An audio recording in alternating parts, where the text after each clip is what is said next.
penyiraman harus setiap hari? Kalau penyiraman kalau bisa jangan terlalu sering kalau untuk aglo. Kalau untuk aglo yang tempat terbuka anginnya cukup itu kurang lebih 2 hari sekali. Tinggal penyesuaian. Semakin anginnya dikit dan mataharinya sedikit, boleh 3 hari atau 4 hari sekali nggak masalah. Dan cara menyemai aglonema setelah Menanam. menanam. Kalau lebih bagusnya tadinya direndam. Direndam, cuma ini bisa langsung tanam. Kondisi tanam kalau akarnya banyak atau dikit gini kita bedain aja. Kalau nanam kita langsung iniin dasar pot aja, pot jangan terlalu gede yang penting.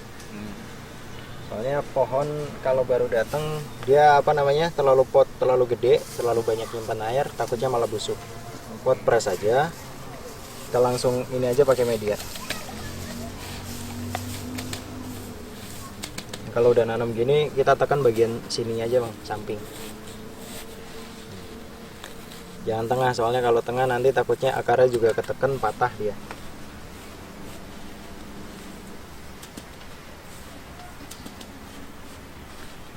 Padetin sedikit.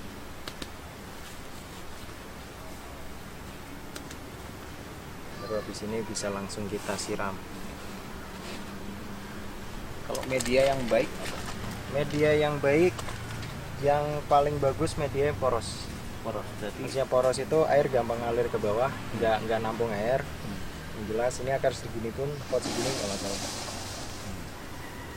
Media biasanya kalau di sini pakai sekam bakar, terus lagi kayak pakis, akar pakis, boleh pakai atau enggak.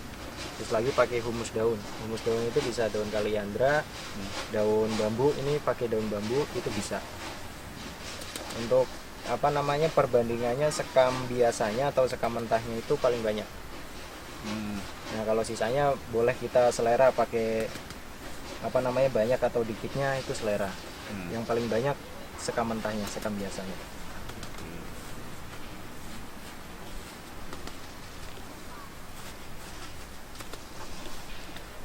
Nanti habis ini bisa disiram langsung, udah mulai kelihatan tegak, kurang lebih 2 harian. Nanti udah bisa tegak lagi, normal lagi dia. kalau pengiriman paling jauh kemana biasanya? Pengiriman paling jauh terakhir ke Ambon sama Papua. Sampai sana masih aman? Masih aman. Tapi kemarin pandemik agak terganggu soalnya penerbangan dibatasi. Jadi untuk sementara paling jauh area Sulawesi, Kalimantan udah paling jauh. Sama NTT Aceh. Kalau kondisinya kalau jauh banget, kalau Aceh gitu, Poni gimana biasanya? Kalau ke Aceh kita perlakuan kurang lebih sama, cuma sebelum kita kirim biasanya bagian akar kita rendam dulu.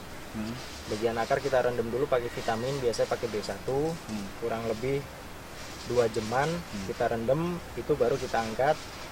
Kita bungkus normal kayak yang lain, itu udah kuat ya. Soalnya udah nyerap vitamin B1 tadi.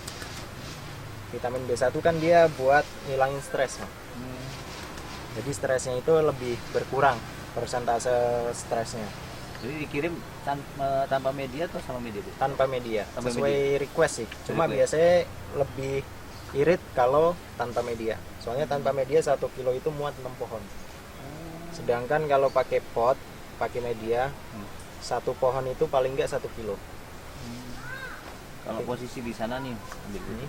Kalau posisi di sana kan datang biasanya perlakuan awal seperti apa kalau misalnya Perlakuan nyampe? awal kalau tempat yang jauh kurang lebih sama proses pengiriman sama kan. Kita rendam dulu pakai B1 di bagian akarnya ini, kita rendam ke air. B1 itu kurang lebih setengah jam atau sejaman. Nanti baru kita jangan langsung tanam, tunggu beberapa menit baru kita langsung tanam, semprot air, taruh tempat yang teduh. Kalau udah taruh tempat teduh otomatis nanti kurang lebih 2 harian lah dia udah segar lagi, normal lagi. Jadi bagian akar ini kita rendam, tapi jangan sampai ke daun, ke akar aja. Akar aja kurang lebih segini nih kita rendam air. Kita udah campur sama vitamin B1. Jadi dia udah nggak stres lagi, segernya lagi lebih cepat ya. Ada lagi Bang? Penyiraman harus setiap hari? Kalau penyiraman kalau bisa jangan terlalu sering kalau untuk aglo. Kalau untuk aglo yang tempat terbuka anginnya cukup itu kurang lebih 2 hari sekali. Tinggal penyesuaian. Semakin anginnya dikit dan mataharinya sedikit, boleh 3 hari atau 4 hari sekali nggak masalah. Justru kesalahan orang pada umumnya itu terlalu sering siram, karena kondisi bagian atas biasanya kering, dia nggak sadar yang bagian bawah ternyata masih basah. Jadi terlalu sering siram justru dia efeknya bisa busuk. Busuk akar. Busuk akar. Kalau udah busuk akar deh otomatis daun pada rontok, kuning satu persatu. Itu bisa kemungkinan malah busuk batang sampai mati. Kalau busuk akar masih kita bisa selamatin, tapi kalau udah busuk batang udah biasanya udah selesai. Dibuang udah. Biasanya kurang lebih. Kalau perawatan daun biar itu ya dia seger Mengkilap. mengkilap gagah pakai apa? Kalau mengkilap bisa ada yang pakai obat penggilap gitu, dia biasanya udah ada yang jual botolan. Itu pakainya gampang. Kalau yang itu cuma pakai tisu, kalau enggak pakai kapas, nanti tinggal tuang aja di kapasnya, itu bisa dioles satu pohon. Itu ada obat khusus, obat penggilap, itu biasa dijual di toko pertanian atau toko pot gitu, biasanya ada yang jual. Kalau seumpama susah nyarinya bisa juga pakai air yang dicampur sama madu atau air yang dicampur sama susu. Itu bisa dicampur, tapi jangan terlalu banyak madunya, soalnya kalau terlalu banyak dia malah merusak. Terlalu banyak. Semut juga biasanya yang ngedeket. Ya tinggal selera mau pakai yang organik atau yang non organik. Kalau pupuk daunnya lebih bagus apa? Pupuk daun kalau semua jenis sih bagus, cuma kalau di sini pakainya B1. B1 aja? untuk bagian pohonnya, masih untuk daun Semprot. sama pohon semprot, itu campur air juga. Kalau untuk bagian akar biasanya pakai atonik. Atonik itu ada khusus, maksudnya atonik emang khusus buat perangsang akar. Kalau Jadi yang berinjil kuning itu ada? nah itu bisa juga kalau untuk pupuk cair yang tadi B1, kalau enggak atonik untuk perakaran. Kalau untuk pupuk tabur biasanya pakai Dekastar. Dekastar. Iya, itu biasanya pemakaiannya sekali untuk beberapa bulan. Sekali tanam ini biasanya kita pakai sekali aja, udah nggak perlu ditambahin aja. Sampai sekiranya udah layak ganti, baru kita tambahin lagi pas gantinya itu.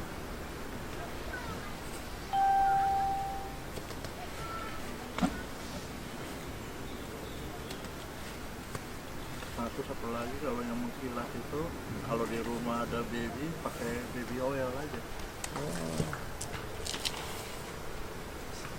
Itu aman juga dia, nggak terlalu panas kan.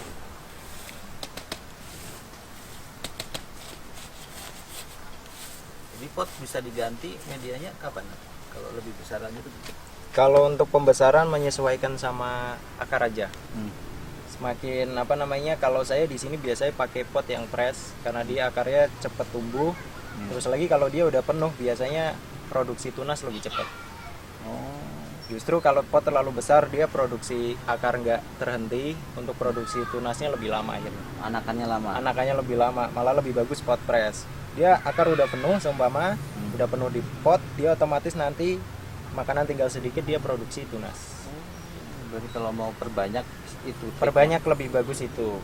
Kalau untuk yang model perbanyak atau keluarin anakan lebih cepat, itu tempat panas lebih bagus daripada tempat yang teduh. langsung cahaya matahari emang boleh nak? Kalau untuk cahaya matahari langsung nggak bisa kayak untuk aglo. Soalnya dia nggak kuat untuk panas. Hidup awalnya kan emang tropis dia. Tanaman yang tempat rindang. Jadi kalau ditaruh tempat panas langsung biasanya terbakar. Bagian daunnya terbakar, mungkin kuning, rontok, kalaupun kuat paling kuning daunnya. Jadi lebih bagus tempat rindang. Yang penting sirkulasi udaranya cukup. Itu aja kalau ini. Jadi matahari secukupnya nggak apa-apa, sedikit nggak apa-apa. Yang penting sirkulasi udara. Sirkulasi udara udah cukup, dia tumbuhnya udah bagus. Pola penyiraman tinggal kita sesuaikan. Semakin teduh, semakin jarang kita siram tanaman ini.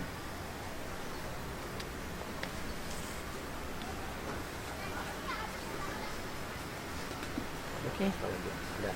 sudah. Dari ahlinya sudah. Yang hobi nanam silahkan menanam. Hati-hati kecanduan. Ini varietasnya banyak. Rugi bandar kita. Rugi. Tapi demi istri. Iya mam. Yo, enjoy your travel. Sono lagi pergi ya. Males gua.